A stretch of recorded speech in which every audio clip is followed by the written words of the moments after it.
Welcome to Insights and Indicators. I'm Jason Thomas, Carlyle's Head of Global Research and Investment Strategy. And in this podcast, I share observations and opinions on the economic landscape, as well as insights from research being conducted by our team here at Carlyle. Today, I'm very happy to also be joined by Brian Lindley, Carlyle's Global Head of Capital Markets, where we'll be discussing banks, financing, and some of the fallout from the failure of SVB. This episode was recorded on March 22nd, 2023, and the discussion reflects composite portfolio data and analysis of recent government reports that are accurate as of that date. Before turning to Brian, I just wanted to share a quick assessment of where we are, what we've seen from the portfolio and broader macroeconomy over the past month. First, we have seen very strong U.S. consumption growth. Much of that is concentrated in what we call experiences spending, travel, tourism, live events, dining out. And in fact, our composite index of these categories from the portfolio suggests that spending here is up by about 25% relative to pre-pandemic peaks. So this is not just an impressive rebound from the pandemic, but actually spending on things like hotel bookings and air travel and those sorts of things that is actually well above where it was for a comparable period in 2018 or 2019. So again, very strong growth. Now, growth here has proved to be a double-edged sword because employment in these sectors remains down by about 1 million relative to pre-pandemic levels. So you actually have more business volumes, more gross receipts, but fewer workers. And as these businesses have tried to scale up employment to meet demand, they've run into difficulty, of course, and wages in these sectors are growing between 7 and 7.5%. Given how large the cost base is, how large wages are as a share of the cost base, I should say, this, of course, contributes to higher services inflation, which the Fed has been very focused on, and it seems to be a problem likely to persist, at least for the next several months. We also continue to see efforts to push on price, which is to say companies and management teams that still look for every opportunity to increase prices.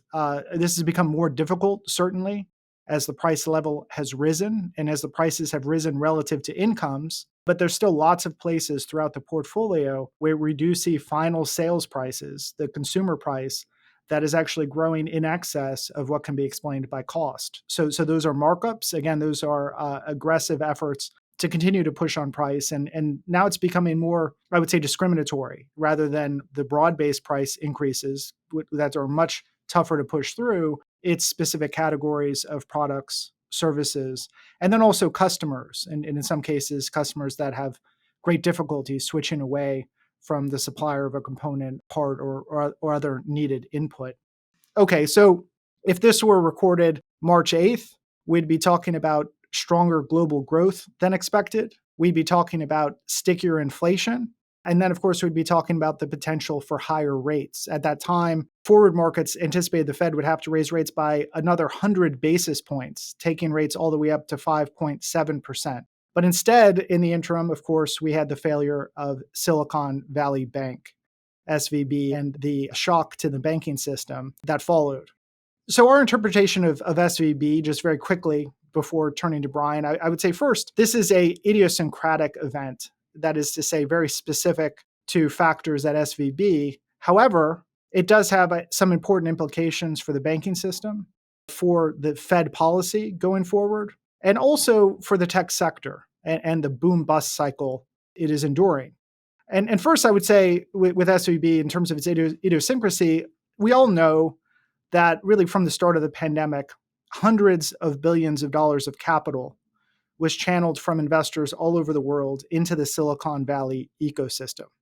And a remarkably large share of that capital found its way into accounts opened at SVB.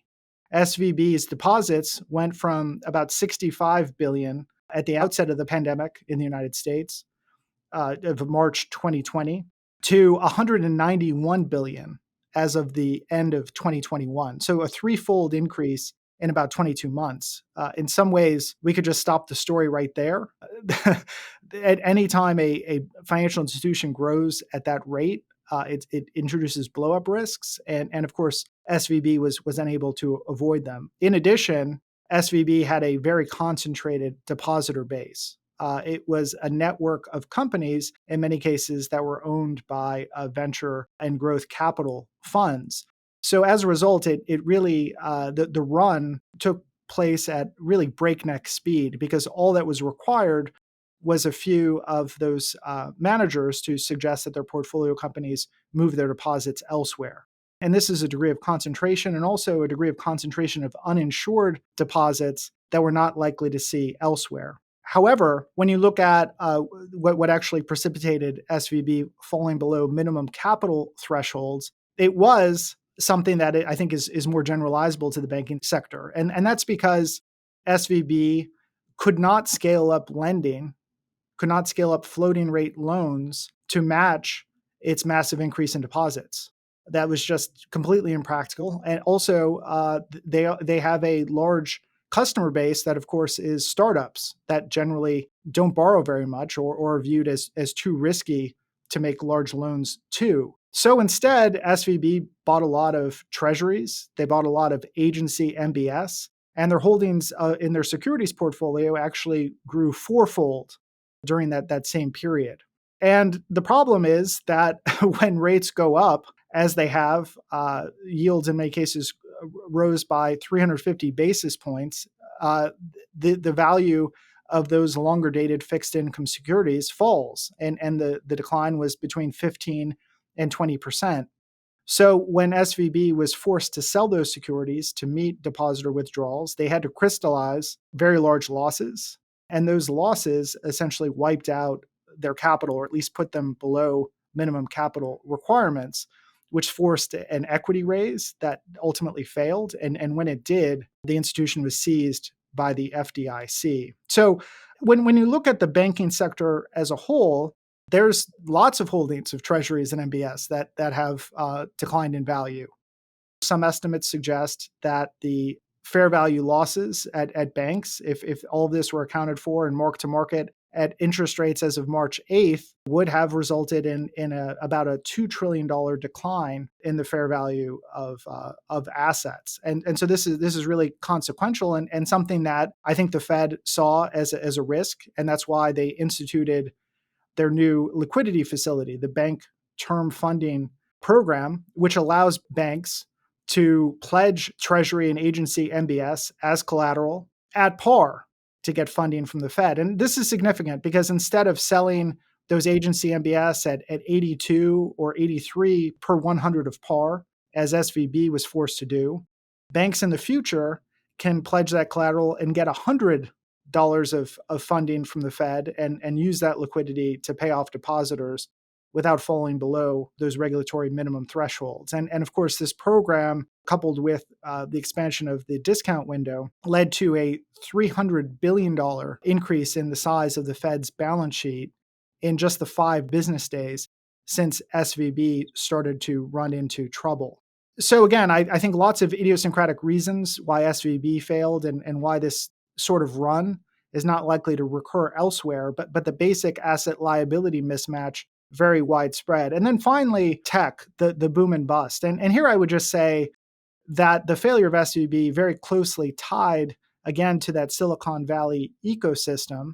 I don't want to generalize too much, but it is interesting certainly to consider the depositors of SVB and the fact that a lot of the initial decline in deposits was actually quite natural because these companies are loss-making startups that draw down their account balances to meet operating expenses, to pay, to meet payroll, to pay invoices. And I think that this question of how attractive the basic proposition is to fund losses today in the hopes of some sort of pot of gold at the end of the rainbow, this trade-off would seem to me to be very sensitized to interest rates, both because the attractiveness of funding losses today is a function of the opportunity cost of not investing the money elsewhere. When rates are zero, funding losses isn't nearly as painful as when cash yields 4.5%, as is the case today. So I think, again, that there may be some reluctance there.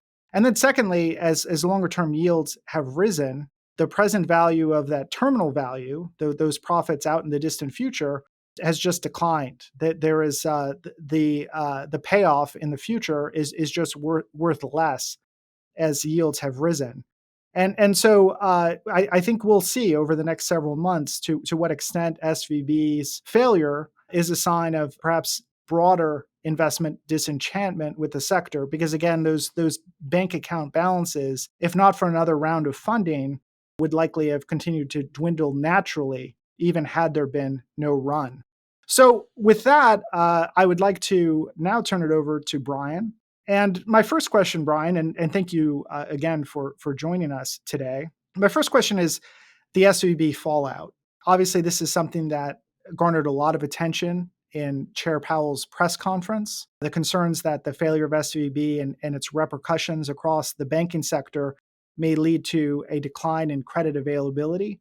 And what do you see of the impact of SVB on the deal finance markets or the markets in which we operate?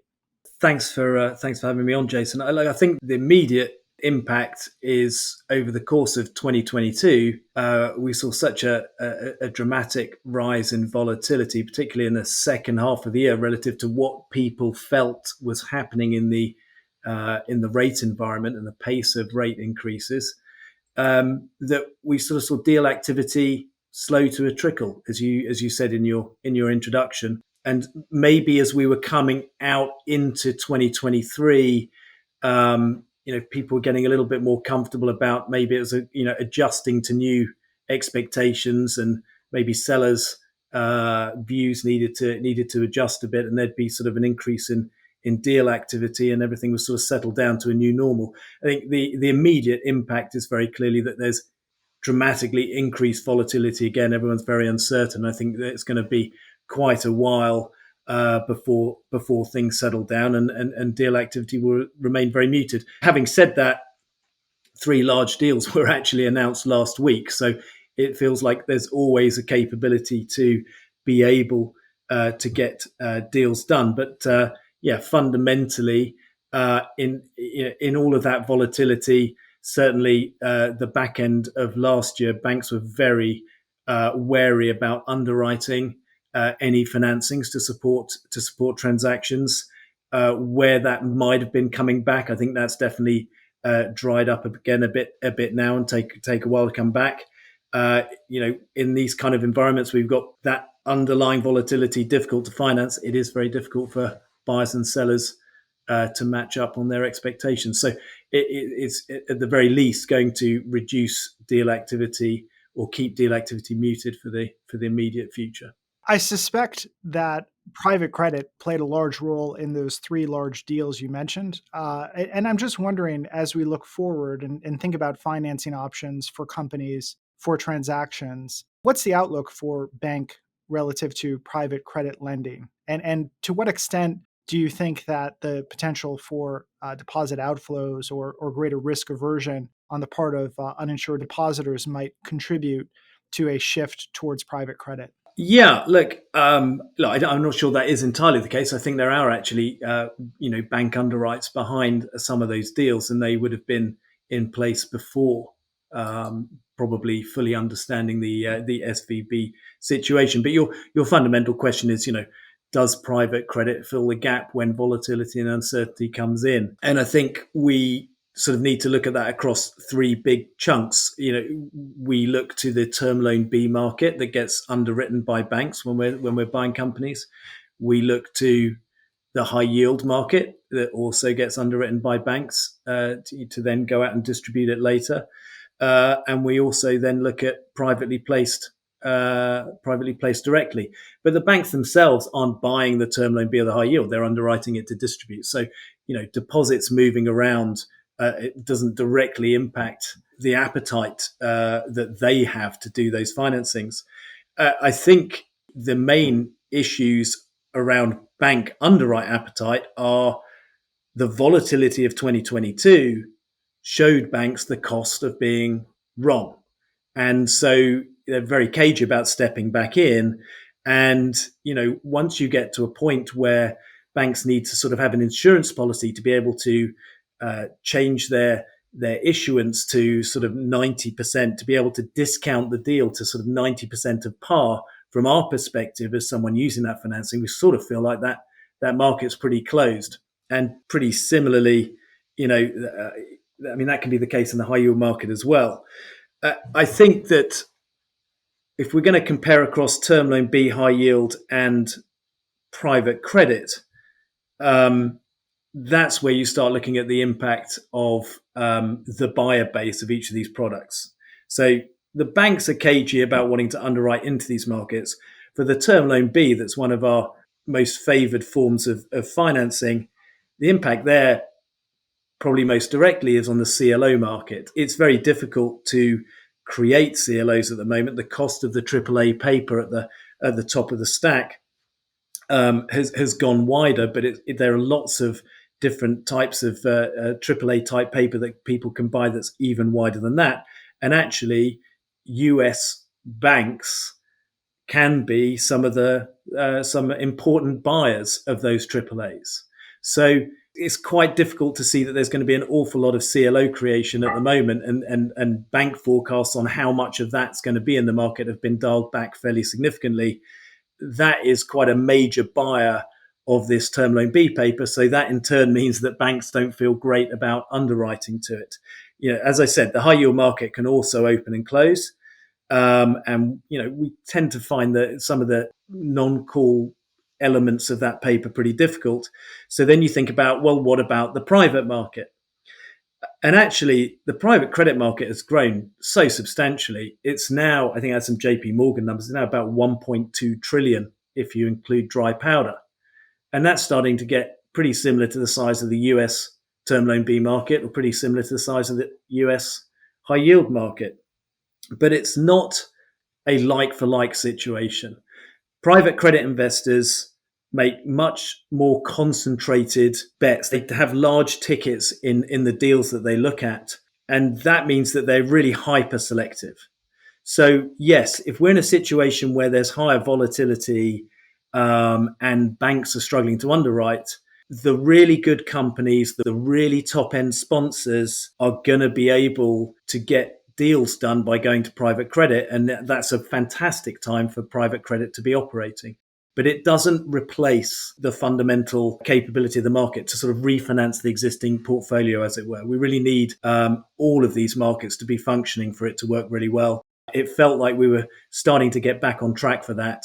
And, these recent crises are certainly going to set us back at least a few months before we start getting back into some sort of an equilibrium. Thank you. Just one additional question about financing. I've noticed that many deals now have a large mezzanine piece. Maybe it's PIK, but generally it seems designed to provide some seniority relative to equity, of course, but to ease the debt service burden on the borrower. And I'm wondering if you expect this to be an ongoing feature of the market. In the past, people have talked about mezzanine opening and closing and windows being relatively short. Do you think that there's more staying power here, or what do you see in that piece of the capital structure? Look, I think there are a lot of issues with all kinds of terminology, but I think the easiest way to bifurcate this is between cash paid debt and non-cash paid debt. And I think the reason why that there's an increase in what we might call opportunistic credit, or you might have called mezzanine, is the need for non-cash paid debt to replace cash paid debt.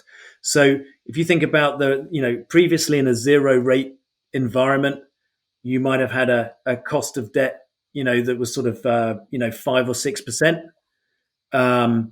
Those deals will be coming to maturity over this year, the next year, 2024, 25, and you need to refinance them. Well, unless you very materially deleveraged, which you might not have done given, what's going on in the wider environment, the cost of that previously 5 or 6% cost of debt could easily be 10, 11, 12% cost of debt. So what you might have had originally as a sort of 6 to 7 times EBITDA leverage capacity in your deal might be more like 5 or 6 times.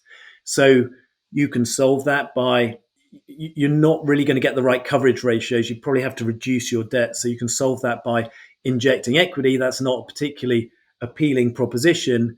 Can you solve some of that by injecting non-cash pay debt? That really helps. And the same is true for new buying new assets. Do you completely adjust the purchase price, or is it actually a case where you can deal with having a slightly lower cash pay debt capacity by introducing a tranche of slightly higher yielding but non-cash pay debt?